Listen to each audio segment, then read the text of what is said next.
All right, everybody, welcome back. We have another episode here. And what this is, it is a whole hour long. And this is a therapy session. I put that in quotes because it kind of isn't. It's mostly just the therapist having to shut up, sit there, and listen to her go on and on and on without really taking much, if any, advice at all. So this is. Um, it's interesting to me because I wonder what these therapists are thinking. Um, I don't know that the therapist is actually uh, really doing much in general with her. I'm wondering whether it's because you can't. They're very it's very mild. Okay, the lady that she is speaking with. Um, Again, I'm wondering that I think what if I got Daisy as a case. I believe that if you move too fast with her, she'll just dump you. She'll go on to somebody else who will just sit there quietly and listen uh, on and on. Because it also appears to me that she is treating this therapist just like another friend, or not friend, person, a audience. Let's say an audience. She has an audience members, because I don't believe she really has any true friends. There's people just will sit, and you got to go along with the program. Therapist is going along with the program and not saying much. So it could be, like I said, that she has determined, she's experienced.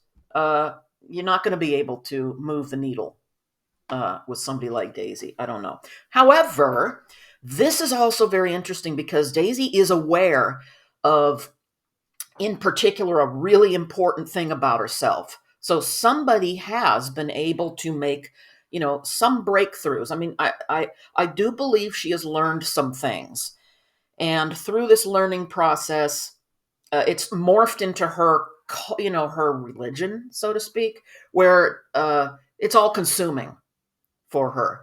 It's so intense that it's become like the whole world has to believe and act and move the way she believes has to happen. Everything, it's all or nothing with Daisy. So it'll be interesting to see how these therapists that are connected to the Step Up program uh, try to move her through the next phase, I guess. And it just seems pretty quiet. Like I said, it's, they'd really have to be inserting themselves and getting her to, they got to cut her off at some point because she just never stops talking. So thanks to Sunny One for finding this. I do try to make an effort to buzz through her channel. She has several channels on YouTube. There's also TikTok. I'm not on there as much. I didn't know that TikTok supported hour-long videos. I thought they were like short format or something. I don't know. Maybe not. Obviously not. So today, what we're going to do is we're going to start this therapy session, and this is going to be. I'm probably going to break it up into, because I don't want to do like an hour plus video. I'd like to take this in pieces. So let's go ahead and start, and we're going to find out. There's some big developments, and you are going to be shocked when you find out what they are.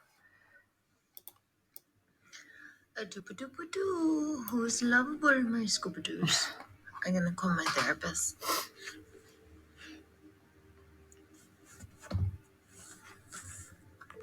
I think she's the only person who actually checks herself in the mirror, so to speak, before she starts a therapy session and recording it, for the whole world to. It's like a show. Everything's a show. Content. Hello? Hi, Goddess. Hey. She already sounds exhausted. Just wait. Hello. Beginning of it here. Okay, going. Oh, thanks for asking. My day. Mm-hmm. Well, Big Ben and I are not gonna see each other for the next 3 days. Oh, tell me it ain't so. Oh no, there's cracks. There's a rift. Something's happening. It just can't be. it can't be. I thought this was the one. Okay, well, we're going to find out more about that too. Mm-hmm.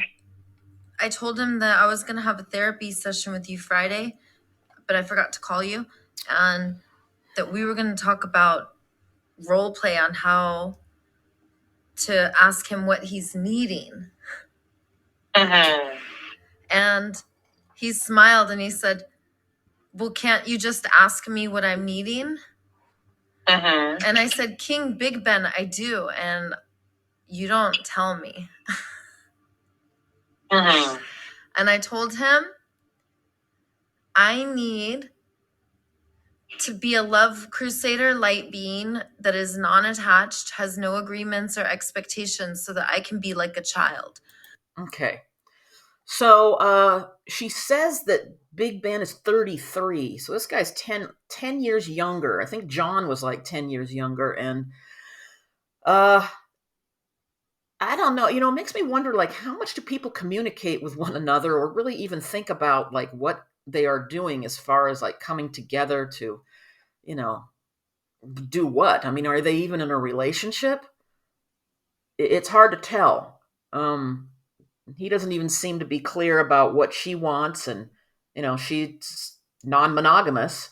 Wasn't that something that was discussed in the beginning of all? And come home after my day and see him and tell him everything that I've done. And I can't wait to tell him.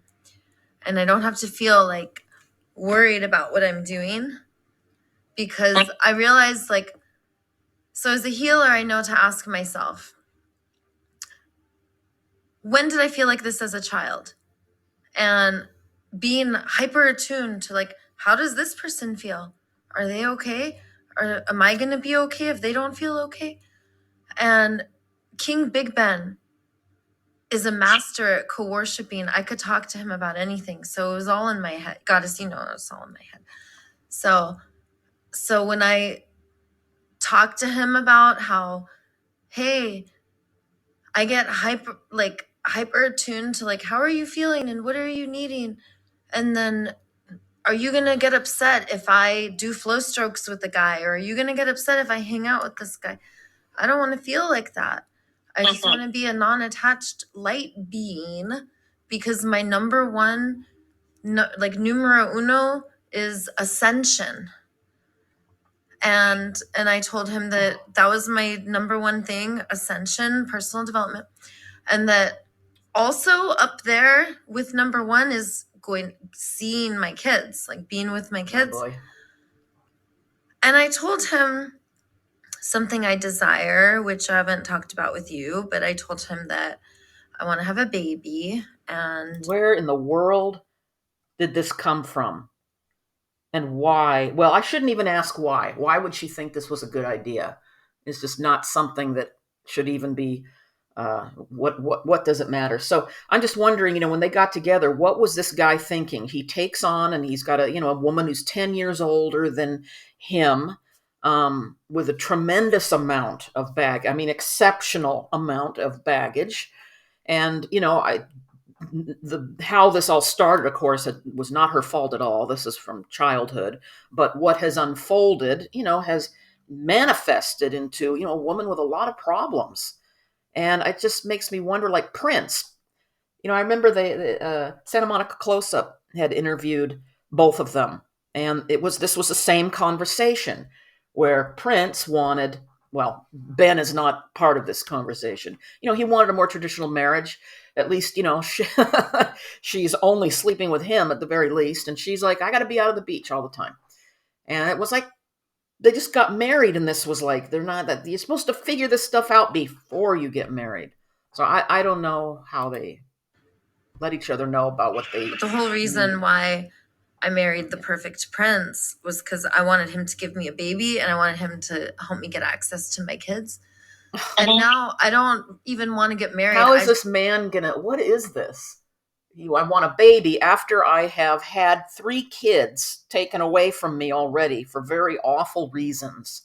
I want you to give me another baby. I'm gonna try again with the 4th one. Just complete disconnect that she has from look what happened. and now this, and she's going to have him, help her with this other stuff as well. And how can one guy do all this? It just overwhelming. And that didn't last at all. That just Just dissolved. want to have a baby, and I want to raise it in a tribe and ask people to What does that even co-parent mean? in my tribe. What does that mean? I've asked this before, the co-parenting and the tribe raising of a child. Where is the tribe? The homeless people out on Venice Beach? The drug addicts and chronically homeless that are hanging out there in the bathrooms? Who is the tribe? The people that come and go, who are like your friends and then they're not friends. The new people come and you only see them once. What is this? And my daughter turns 9 in 3 weeks, and my oldest turns 17. My son, we'll call him Muffin, because that's what I called him when he was a little baby. He looked like a cute little muffin I would eat. And he turned 17 3 weeks after her. So I want to talk about the turmoil I'm in, and then we could pause, because this is the last thing I wanted to bring up, because it's a lot of topics.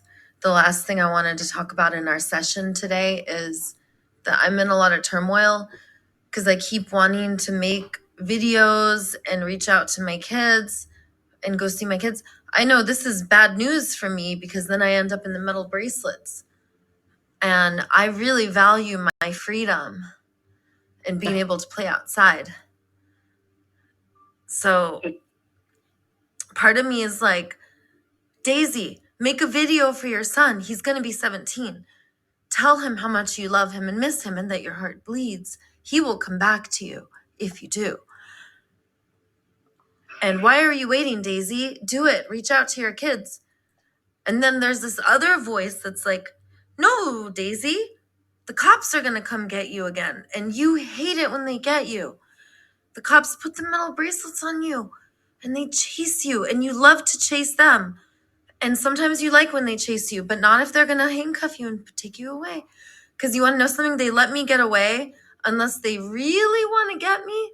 Then, goddess, they get me every time. If they really want to get me, they'll send helicopters and everything. Yeah, okay, so they send out their helicopters to chase her down. And that's also at Starbucks, there was a dozen guns drawn on her, a dozen guns in helicopters, meaning multiple helicopters. We can't even get that kind of help from LAPD with things that are more serious than her flipping a skateboard and being a little, threatening to people and not leaving the premises. But she gets, the whole team on her.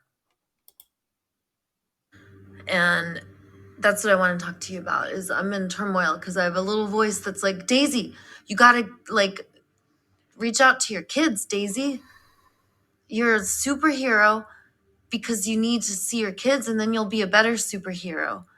And that's what made you a superhero, is your kids. And you're not talking about your kids enough, and you're not doing enough. And then the other voice is like, no, Daisy, what about the metal bracelets? You hate jail. You can't do anything. There's nothing but empty time. There's a lot of women to snuggle, but sometimes you're in just a cell. It sucks. So that's what I want to talk about in our session. The turmoil I'm in about my kids. And maybe I should reach out and maybe I should make videos. So we'll talk about my kids. And then also I still want to role play our conversation. Like, hey, King Big Ben, what are your needs? Gee whiz. Well, so when you asked him that, how did he answer? Because it sounded like you answered for him. So before, I used to know that there was this thing. I didn't know it was called empathy. That's why I said this thing. And I remember I used to be like, I don't know how other people feel and what they need. Okay, this is really important. And I'm actually really happy that she's saying this. This is amazing. Okay, because this is what narcissists completely lack. They don't understand how to connect with anybody else emotionally, because everybody else is a device, a tool, just a thing that's going to shut up, basically, because they have no life. What does it matter what your life is like or what you're doing? You're going to cater to me, listen to me, prioritize me. It's all about me. And somehow she is aware of this. I'm really happy to hear this. All right, it's obviously easier to talk about it and acknowledge it than put it into action. But that is exactly what narcissism is you don't give a shit. You don't even know how. It's not like you make a decision that I'm more important than you. She doesn't know how. That's like an emotion that's lacking. And I don't Weird. really think it's that important, so I'm not going to care or ask. Yeah. Right. And you could call it narcissism. I don't like labels. Yeah, well, she doesn't like labels because that means you got to take responsibility for yourself. But later, we're going to hear about how she actually does like labels if it suits her. But so I used to just kind of go around like not knowing how people felt or what they needed, and not knowing how I felt or what I needed, but kind of like being like taking care of myself and objectifying others. And now if someone tries to objectify me, I get super triggered. You see how I act when that happens with guys, Goddess. You've seen me lose my shit. Wait, she just kind of twisted something around here. Now she understands that other people don't want to be treated like objects. But suddenly she's turned it around to where she's being treated. You know what I mean? She breaks her threads. Her train of thought like will shoot off into almost like branches. Like now we've kind of brought that quality back to what's my problem. And you see me lose my shit with the cops. So those are my triggers, and I'm working on like how does this person feel and what do they need? Okay, that's Because good. I do care, and That's I good. do know about empathy, and I like it. See, that's interesting. I do know about empathy. When we think about our own feelings, you wouldn't say, I know about, well, you could say, I know about being sad, but it's almost like something that was introduced to you as a concept. And then you have to think about it, learn about it, you know. And I don't know, did you ever know how to feel sad? You've got a definition of it. It's interesting. This is a real thing with some peoples. They just either through trauma, maybe born that way. Daisy did not receive the kind of empathy and protection that she should have had at a very vulnerable stage of her life. And I guess what I'm seeing here is if you don't feel it, if you don't receive it, then you don't know what it is. Uh, you don't get that, reassuring, like somebody's going to protect you and take care of you and get rid of the scary problem, and move you away from it. And I believe that it seems to me that if you don't learn how to care, you don't care when you grow up, because for the rest of her life, she's going to need what she didn't have as a little kid. You only get to grow up once. And there's certain stages and steps and things that should happen, I think, for, generally healthy, adulthood. She never got what she can't feel now. But she is at least saying that. She's acknowledging it. I also I keep, you know what I found out? I already knew this, but I found out a way to articulate something I knew. The love of the divine, the love of God, and we're all God, is like the love of a mother. And a mother, like I was thinking about how much I love my kids. They could literally do anything. I could even have a kid that was stinky all the time and not adorable. I would love them no matter what they did too. And I would probably love that they were stinky and looked the way they, you know what I mean? Like we just love them more for their quirks. So the love of a mother also, the mother will forgive unconditionally. That child will belong unconditionally. The father might be a little more logical, like, hey, I can't just take him back all the time. He's got to learn. But the mom won't care. She'll just be like, no, no, no, you're so lovable.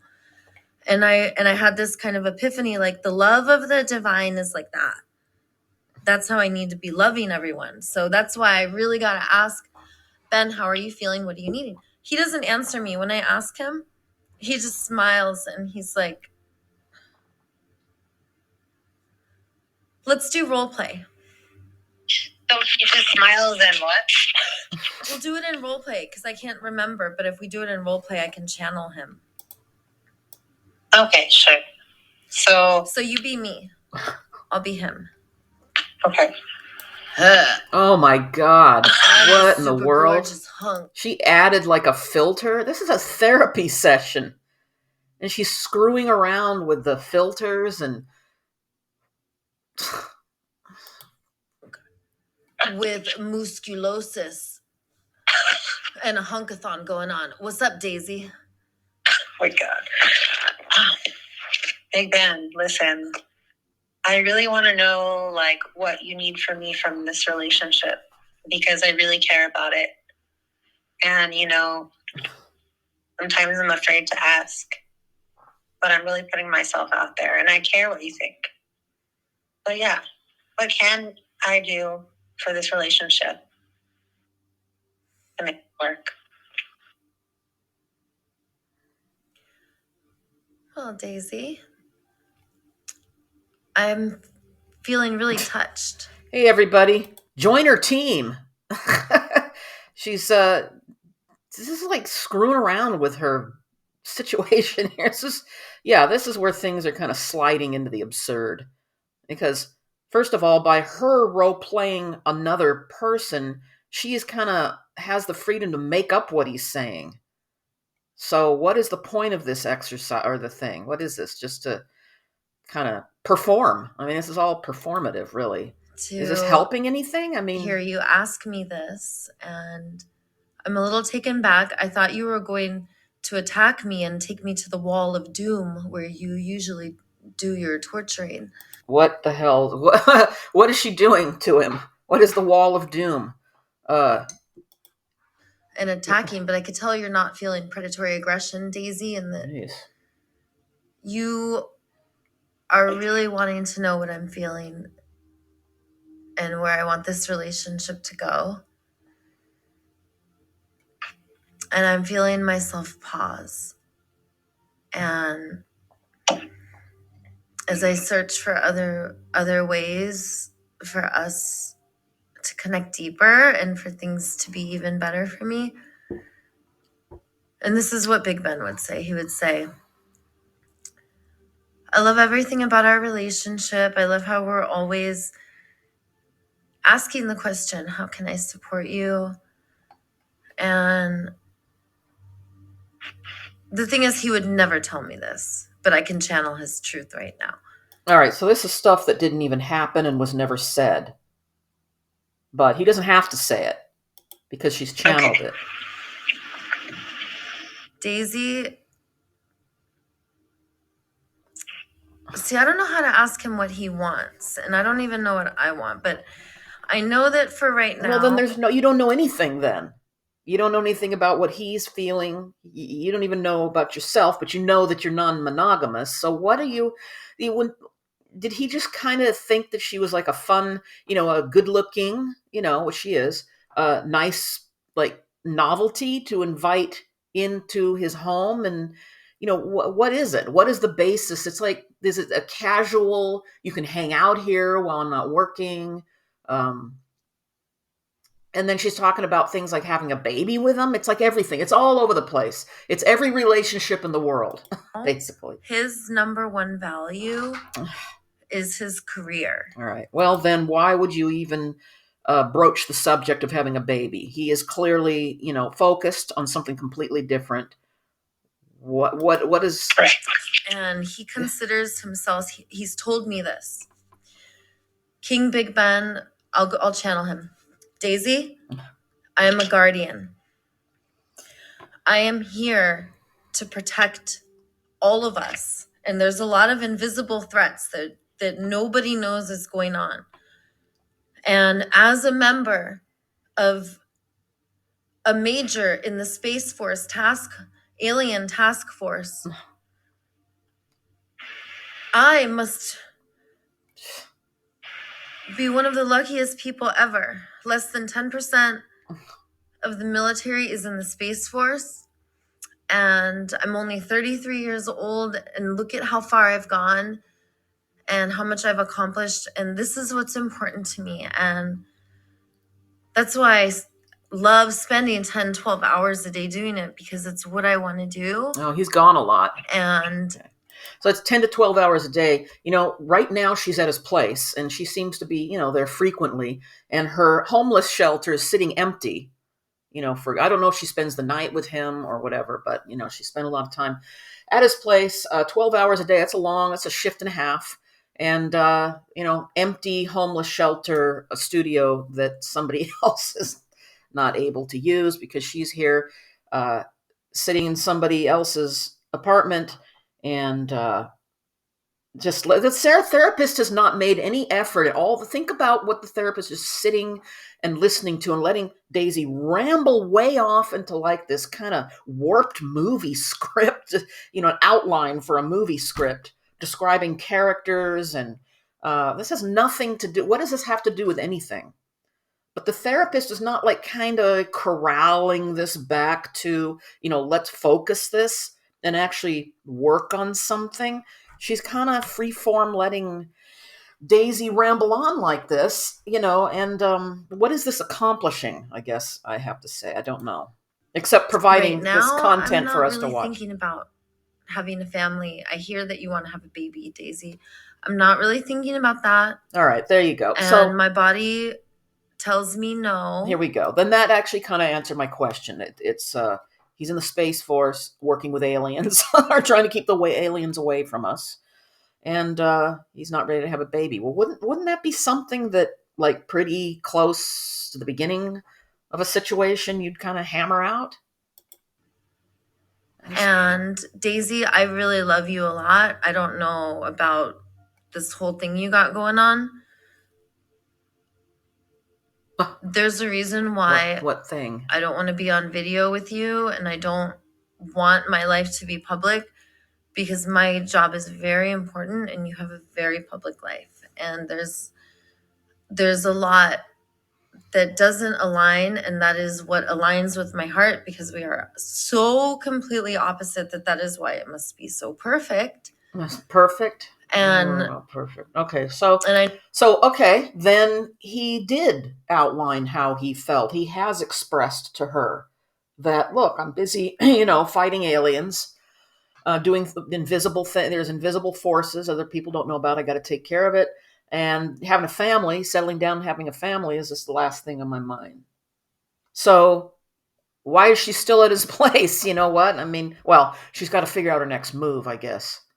But yeah, of course, I don't think he really understands a fraction of who and what she is. I think she very carefully selects what she's going to tell people. know Big Ben would say something like this, because he said it before. Daisy, I am a witnesser, and I observe how you respond, and then I respond. And he's told me this too. This is my debacle. Every guy that I seem to fall in love with only wants to be with me. And that hurts me, because I don't believe that I'm wired that way. But then there's like this gray area where, when things are going really, really good, as long as I can just be non-attached, I don't need to have more than one intimate partner. Like, I don't desire anyone besides King Big Ben. However, I need to be free. I need to be able to have like brothers and snuggle buddies. Like, I need to be able to do whatever I want, because for me, Wait, she just said she can handle one person at a time, but she needs to have snuggle buddies and be non-attached. So yeah, I mean, it doesn't really matter. Any normal man ain't gonna be happy with his woman going out and hugging and snuggling and whatever she wants, that kind of stuff. Nope. Get out of his apartment, Daisy. You're not compatible with him. I'm a primate, and I'm supposed to be snuggling and grooming and bathing and touching and massaging. Oh, God. All right, so I just got this vision in my mind of a troop of chimpanzees like picking fleas off of one another. They're kind of hunched over with their shoulders up, and they're picking, and okay. Where do you find that? I mean, is there a place where people hang out and they're picking and grooming and other primates, and not just other females, but males too. And I'm not supposed to feel exploited or lusted on, and I'm supposed to also co-worship and honor them. And that I guess there's a part of me where like my ascension is so important that when I sense any kind of jealousy or any kind of like Big Ben doesn't want me to do flow strokes with these other guys, then I'm just like, well, let me just speak my truth, which is that I'm non-attached. I don't know, goddess. I just trying to be a higher being and live Christ consciousness. That's what all of us are here for, to ascend. What? All right. So just to encapsulate, and I am actually going to stop here because there's a lot more to go through, but I'm gonna call it quits for now, and then I'll jump onto the next section and upload that in a few days. Daisy is going to be eternally frustrated because she has a fantasy of what human society should be like, which does not align with reality, and she wants to be out there with a tribe that never really existed as far as human development. People have a hierarchy. We have leaders, we have followers, people that make decisions, people that don't. We have resource hoarding. People are sexual. She doesn't want lusting. What? These are things that are hardwired into us for survival. It's the way we are. And it's like, taking the spots off of a leopard, forcing, lions to lay down with lambs and eat grass. These are fantasy ideas of a utopia that are never going to exist for her. She wants people to, I guess, just provide without, people are busy.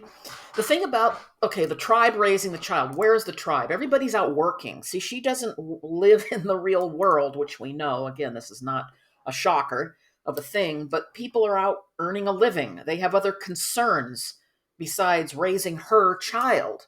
They have their own kids. They got rent. It's very, very expensive to live in Los Angeles. We got other concerns, people, our own families. So she just wants everybody to we're all guys just going to come right out on the beach, all of us, and pick fleas off of one another and provide food, medical care, emotional support all the time. Everything else is just going to fade out. And she's going to have to find some way of living with the way people really are, not her idea of how people should be. And to stop trying to force people into fitting into this, shoehorning them into a life, fantasy idea. One more thing I want to add here is that, this is the year 2025, and we have, I don't know how many, hundreds probably at this point, if not more, ways to connect with people who share the same interests. I'm talking about dating sites and apps. And there are so many that are geared towards people who either want something casual or a non monogamous, polyamorous relationship, anything like that. You can hook up with people like that. You can find them. It is listed, well, just the fact it's probably whole sites devoted to just that. Why is she not reaching out to people who she knows this will not be an issue with? And go that way. She gets herself embroiled in people who completely don't share the same values. Prince, who she decided to actually marry, polar opposite in what she was looking for. And this guy has got completely different goals in life.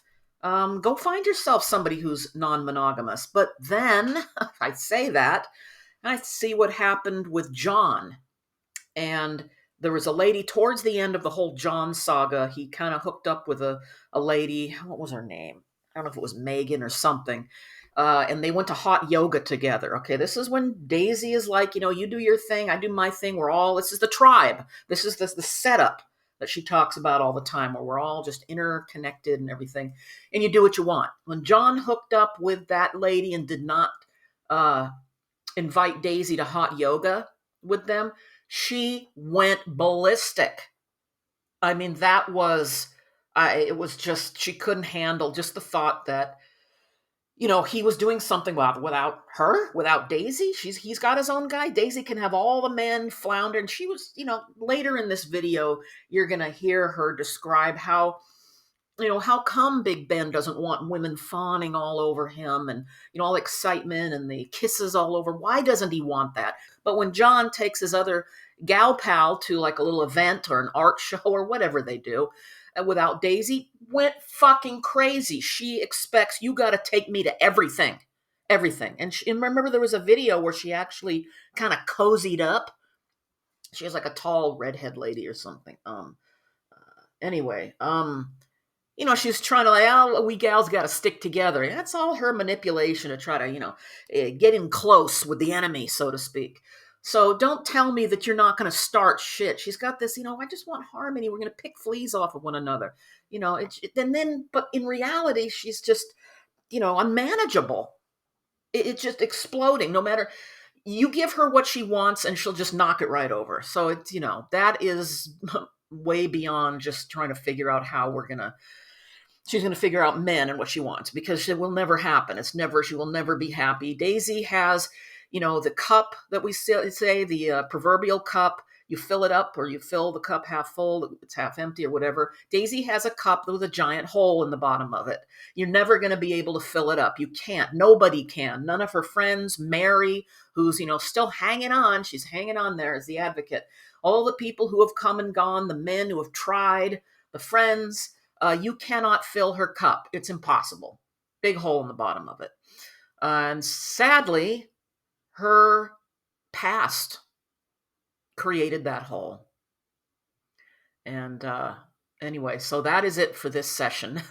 And we will pick up again soon. So once again, thank you for watching and listening, and I will talk to you soon.